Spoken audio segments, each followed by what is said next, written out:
मात्र सध्या अमोल कोल्हे जे आहेत ते बैठक संपवून बाहेर पडलेले आहेत। विचारलेल्या प्रश्नांवरती अमोल कोल्हेंकडून मात्र वेट अँड वॉचची उत्तर जे आहे ते देण्यात आलं। ही प्राथमिक चर्चा आहे आणि प्राथमिक चर्चा झाल्यानंतर आजच्या चर्चेचा अहवाल जो आहे तो प्रदेश स्तरावरती पाठवला जाईल आणि त्यानंतर नेते जे आहेत ते निर्णय घेतील। आज प्राथमिक जी चर्चा झालेली आहे ते आज रात्रीच वरती प्रदेश कार्यालयावरती कळवली जाईल आणि उद्या दुपारपर्यंत नक्की काय निर्णय होतो हे करतं पाहणं महत्त्वाचं असणार आहे। Camera person Rohit Sonavi, Pradeep Kapse, TV9 Marathi, Pune. Rohit Pawar आणि अमोल कोल्हे यांची अजित पवारांसोबतची बैठक पार पडलेली आहे आणि या संपूर्ण प्रकरणावरती या बैठकीवरती अमोल कोल्हे यांनी सूचक प्रतिक्रिया दिली आहे। वेट अँड वॉच ही प्राथमिक स्वरूपाची चर्चा आहे आणि बहुसंख्य कार्यकर्त्यांचा जो काही कल असेल त्यानुसारच या चर्चा पुढे जातील असं देखील यावेळेला अमोल कोल्हेंनी म्हटलंय। अजून आम्ही आतापर्यंत कुठल्याही निर्णयापर्यंत आलेलो नाही। आजच्या बैठकीचा जो काही तपशील आहे तो आम्ही वरिष्ठांकडे देऊ आणि त्यानंतरला हा निर्णय जो आहे तो घेतला जाईल असं देखील अमोल कोल्हेंनी सांगितलं। त्यावेळेला अमोल कोल्हेंना पत्रकारांनी घेरलं, परंतु अमोल कोल्हे यांनी वेट अँड वॉच अशी भूमिका जी आहे ती पत्रकारांसमोर जी आहे ती सांगितलेली आहे। परंतु कुठेतरी पिंपरी चिंचवडमध्ये आता दोन्ही राष्ट्रवादी एकत्र येणार का असा यासाठी आता हालचालींना जो आहे तो वेग येताना आपल्याला पाहायला मिळतोय। रोहित पवार आणि अमोल कोल्हे हे दोघंही जे आहेत ते अजित पवारांच्या घरी दाखल झालेले होते। जवळपास 1.5 तास जी आहे ती चर्चा जी आहे ती झालेली आहे आणि कुठेतरी आपल्यासोबत आपले प्रतिनिधी प्रदीप कापसे जे आहेत ते जोडले गेलेले आहेत। प्रदीप, खरं म्हणजे जवळपास 1.5 तासांपेक्षा जास्त ही चर्चा चाललेली आहे। अमोल कोल्हे आणि रोहित पवार हे दोघंही दादांच्या घरी होते आणि त्यानंतर ज्यावेळेला ते बाहेर पडले त्यावेळेला कुठेतरी प्राथमिक चर्चा झाली आणि अमोल कोल्हेंच्या एक चेहऱ्यावरती स्मित हास्य देखील आपल्याला पाहायला मिळत होतं। तू त्यांना प्रश्न विचारत होता की ज्यांना तुम्ही गद्दार म्हणत होतात, आज तुम्ही त्यांच्याकडे चर्चेसाठी आला तरी देखील त्यांची जी भूमिका होती ती कुठेतरी बहुसंख्य कार्यकर्त्यांना हा संपूर्ण काय वाटतं आणि त्यांचं काय आहे म्हणणं त्याच्यानुसारच आम्ही पुढे चाललोय, कुठेतरी ते कार्यकर्त्यांच्या माध्यमातून ही युती होणार असंच सांगण्याचा प्रयत्न करतायत।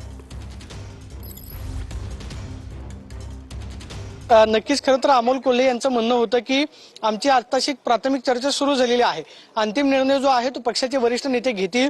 मात्र विचारलेल्या प्रश्नांवरती अमोल कोल्हे यांच्याकडून समाधानकारक उत्तर जे आहे ते मिळालेलं पाहायला मिळालं नाही। अमोल कोल्हे सातत्यानं सांगत होते की राजकारणामध्ये बहुसंख्य कार्यकर्त्यांच्या भावनेचा विचार करावा लागतो, कार्यकर्त्यांच्या म्हणण्यानुसार दोन्ही राष्ट्रवादी एकत्र याव्यात अशा या चर्चेचा सूर जो आहे तो आपल्याला पाहायला मिळाला। मात्र अमोल कोल्हे यांच्याकडून स्पष्ट करण्यात आलेलं आहे की आज जी काही चर्चा झाली, प्राथमिक चर्चा झाली, कशा पद्धतीनं पुढे जायचं त्याचा प्राथमिक अहवाल जो आहे तो रात्री प्रदेश स्तरावरती नेत्यांना पाठवला जाईल। ही प्राथमिक चर्चा होती असं अमोल कोल्हे सातत्यानं सांगत होते।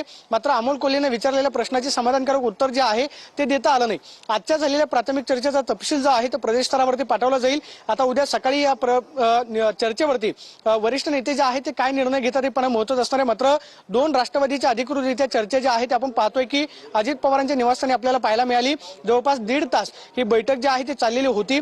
या बैठकीमध्ये उमेदवार कसे असावे, त्याचबरोबर जागा वाटपाचं सूत्र काय असावं, जाहीरनामा, त्याचबरोबर प्रचाराचे मुद्दे काय असावे, या सगळ्या मुद्द्यांवरती एकत्रितरित्या चर्चा जी आहे ती पार पडलेली आपल्याला पाहायला मिळाली। पुणे आणि पिंपरी चिंचवड ही दोन शहरं जी आहेत राष्ट्रवादीसाठी अतिशय महत्त्वाची आहेत, त्यामुळे राष्ट्रवादी काँग्रेसकडून या संदर्भामध्ये कोणती अधिकृत भूमिका घेतली ते पाहणं महत्त्वाचं असणार आहे। आणि सध्या आपण पाहतोय की जवळपास 1.5 तास ही बैठक संपल्यानंतर नेते जे आहेत ते आपल्याला बाहेर पडलेले पाहायला मिळाले। मात्र अमोल कोल्हे यांच्याकडून स्पष्ट करण्यात आलेलं आहे की आजची चर्चा जी आहे ती प्राथमिक होती। या सगळ्या प्रश्नांची उत्तरं देत असताना त्यांनी संयम ठेवा अशा पद्धतीचं उत्तर जे आहे ते दिलं आपल्याला पाहायला मिळालं। आता यावरती अधिकृतरित्या चर्चा जी आहे ती उद्या झाल्यानंतर खरं तर युतीची घोषणा होती काही पाहणं महत्त्वाचं असणार आहे। मात्र पुणे महानगरपालिका आणि पिंपरी चिंचवड महानगरपालिकेच्या दृष्टिकोनातून दोन राष्ट्रवादी जे आहेत ते एकत्र येत आहेत आणि पुणे महानगरपालिकेमध्ये भाजपच्या विरोधामध्ये या दोन राष्ट्रवादी एकत्रित आपल्याला पाहायला मिळतील। आता या दोन राष्ट्रवादींना एकत्र झाल्यानंतर पुणेकर जे आहे ते कुणाच्या बाजूने कौल देतात हे पाहणं महत्त्वाचं असणार आहे। मात्र राष्ट्रवादीची काहीशी अडचण जी आहे ती होताना आपल्याला पाहायला मिळू शकते। मात्र जवळपास 1.5 तास सुरू असलेली बैठक जी आहे ती संपलेली आपल्याला पाहायला मिळते। सचिन, खरं म्हणजे प्रदीप, हे जे काही सुरू झालं ते देवेंद्र फडणवीस ज्यावेळेला पुण्यामध्ये आलेले होते त्यावेळेला त्यांनी तिथे स्पष्ट केले की पिंपरी आणि पुण्यामध्ये आमची राष्ट्रवादी सोबत युती जी आहे ती कुठेही होणार नाही आणि त्याच दिवशी अजित पवारांनी जे आहे ते त्याच्यावरती भाष्य केलेलं होतं। प्रदीप, या सविस्तर माहितीसाठी धन्यवाद।